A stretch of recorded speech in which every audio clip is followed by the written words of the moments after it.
Assalamualaikum warahmatullahi wabarakatuh. Kami dari kelompok 10 beranggotakan 3 orang akan menyampaikan materi mengenai salah satu strategi pemecahan masalah matematika, yaitu strategi menyederhanakan masalah. Materi pertama yaitu mengenai pengertian pemecahan masalah matematika. Menurut Polya, pemecahan masalah merupakan suatu usaha untuk menemukan jalan keluar dari suatu kesulitan dan mencapai tujuan yang tidak dapat dicapai dengan segera. Atau dengan kata lain, pemecahan masalah merupakan proses bagaimana mengatasi suatu persoalan atau pertanyaan yang bersifat menantang yang tidak dapat diselesaikan dengan prosedur rutin yang sudah biasa dilakukan atau sudah diketahui. Menurut Slavin, pemecahan masalah merupakan penerapan dari pengetahuan dan keterampilan untuk mencapai tujuan dengan tepat. Menurut Hudoyo, pemecahan masalah pada dasarnya adalah proses yang ditempuh oleh seseorang untuk menyelesaikan masalah yang dihadapinya sampai masalah itu tidak lagi menjadi masalah baginya. Berdasarkan beberapa pengertian di atas, dapat disimpulkan bahwa pemecahan masalah matematika adalah suatu proses berpikir logis, sistematis, dan strategis yang dilakukan untuk menemukan solusi dari permasalahan matematika yang tidak dapat diselesaikan melalui prosedur rutin. Proses ini melibatkan pemahaman masalah, perencanaan strategi, pelaksanaan, serta evaluasi hasil yang bertujuan untuk melatih kemampuan berpikir kritis, kreatif, serta penerapan konsep matematika dalam berbagai situasi. Selanjutnya yaitu langkah-langkah pemecahan masalah matematika. Menurut Polya, terdapat 4 langkah sistematis dalam menyelesaikan masalah matematika, yaitu memahami masalah, menyusun rencana, melaksanakan rencana, dan memeriksa kembali. Selanjutnya yaitu strategi yang digunakan untuk menyelesaikan pemecahan masalah matematika. Menurut Loren, terdapat 12 strategi yang digunakan untuk menyelesaikan pemecahan masalah matematika. Yang pertama yaitu strategi membuat gambar atau diagram, yang kedua yaitu strategi membuat daftar terurut, yang ketiga yaitu strategi membuat tabel, yang keempat yaitu strategi terka dan uji kembali, yang kelima yaitu strategi membuat pola, yang keenam yaitu strategi menggunakan pemisalan, yang ketujuh yaitu strategi langsung mengerjakan, yang kedelapan yaitu strategi bekerja mundur, yang kesembilan yaitu strategi sebelum dan sesudah, yang ke-10 yaitu strategi menyederhanakan masalah, yang ke-11 yaitu strategi menyisihkan kemungkinan, dan yang ke-12 adalah strategi merubah cara pandang.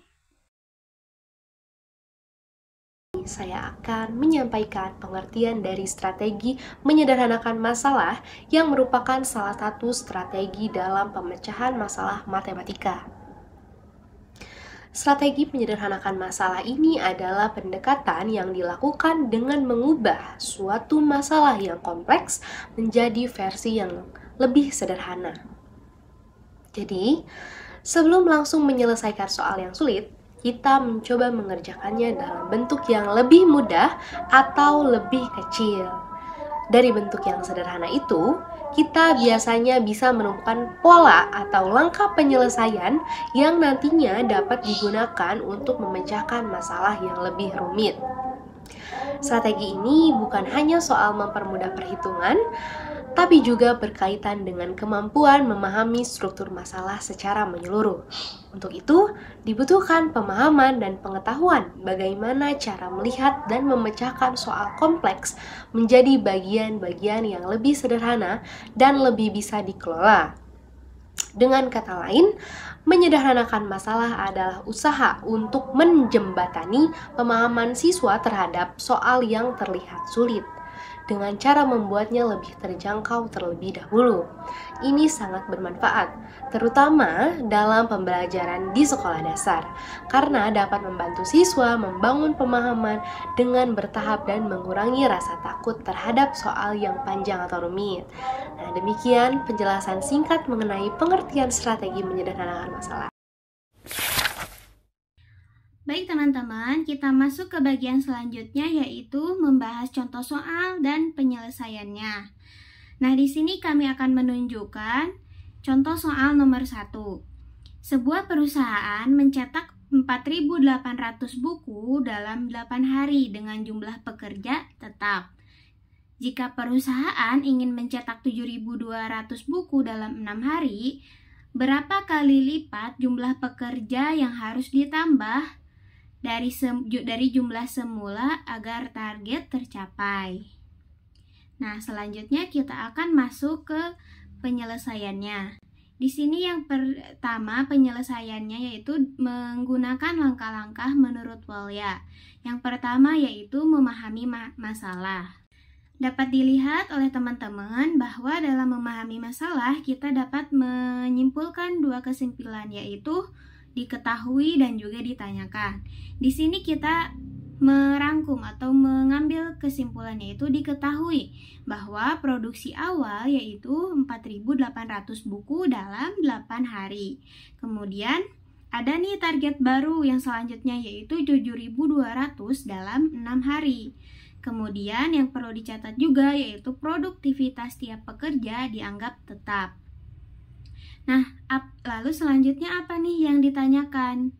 Yaitu perbandingan jumlah pekerja yang dibutuhkan dalam bentuk kelipatan dari jumlah semula, atau berapa kali lipat jumlah pekerja yang harus ditambah dari jumlah semula gitu. Masuk ke selanjutnya yaitu langkah kedua, menyusun rencana. Di sini kita menggunakan strategi menyederhanakan masalah.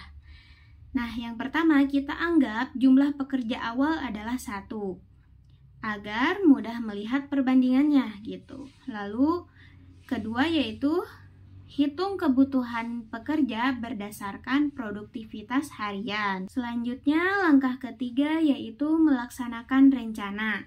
Di sini kita dalam melaksanakan rencana boleh kalian membentuk beberapa langkah atau langkah-langkah yang menurut kalian cocok. Nah, di sini kita dapat membuat langkah A atau disebut juga langkah pertama gitu ya. Nah, pada langkah A itu hitung produktivitas harian pada kondisi awal. Nah, total buku adalah 4.800. Kemudian waktunya dalam 8 hari. Nah, berarti produksi per hari yaitu 4.800 dibagi 8, yang hasilnya 600 buku per hari. Nah, di sini kita anggap ini dihasilkan oleh satu pekerja untuk menyederhanakan masalahnya terlebih dahulu. Nah, berarti 600 buku per hari ini tuh dihasilkan oleh satu pekerja.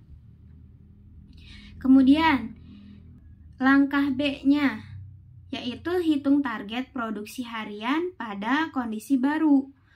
Nah, berarti kondisi baru tadi itu ada target baru yaitu 7.200 buku dalam 6 hari.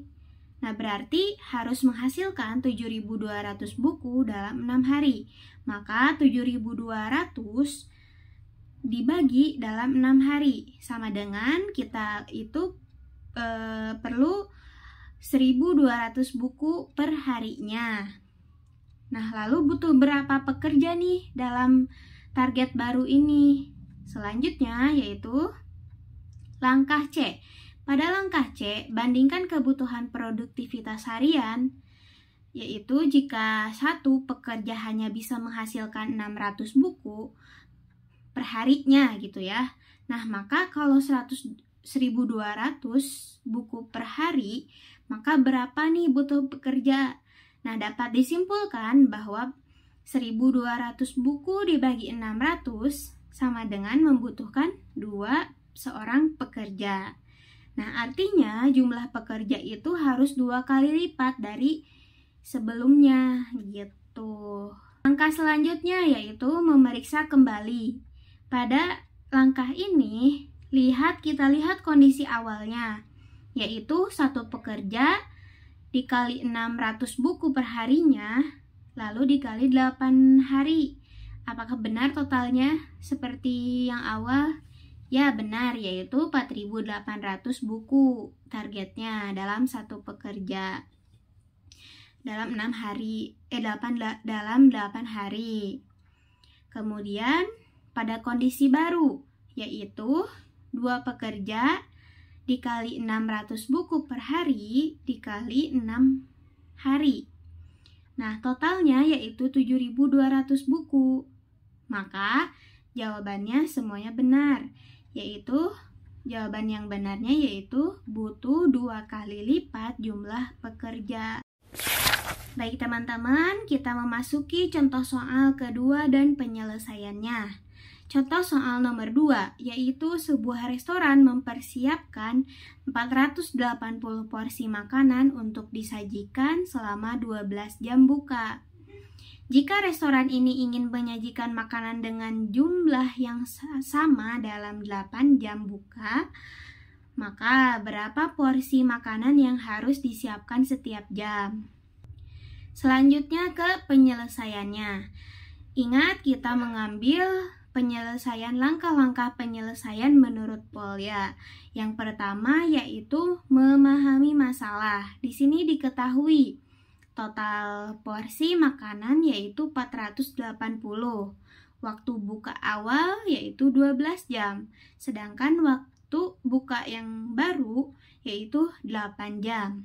Kemudian ditanyakan, atau apa yang ditanyakannya yaitu berapa porsi makanan yang harus disiapkan setiap jam pada waktu buka baru atau pada waktu yang 8 jam tadi. Kita lanjut ke langkah selanjutnya yaitu menyusun rencana. Nah, kita menggunakan strategi menyederhanakan masalah, yaitu sederhanakan masalah dengan mencari porsi makanan per jam pada waktu buka awal, lalu disesuaikan untuk waktu buka yang baru. Kemudian langkah selanjutnya yaitu langkah ketiga, melaksanakan rencana. Nah, di sini porsi per jam awal yaitu kita bisa bagi 480 dibagi 12 sama dengan 40 porsi per jamnya. Nah, karena waktu buka berkurang menjadi 8 jam, maka total porsinya tetap harus 480. Maka pada porsi per jam yang baru yaitu 480 dibagi 8, yang hasilnya yaitu 60 porsi per jam. Gitu ya teman-teman. Lalu selanjutnya kita periksa kembali nih. Nah, jika 60 porsi per jam dikali 8 jam itu hasilnya apakah benar? Maka 60 porsi per jam jika dikali 8 adalah hasilnya 480 porsi. Nah, maka di sini kita dapat jawaban akhir, yaitu restoran harus menyiapkan 60 porsi makanan setiap jam agar target terpenuhi selama 8 jam buka. Terima kasih atas perhatiannya, semoga bermanfaat. Sekian dari kami, wassalamualaikum warahmatullahi wabarakatuh.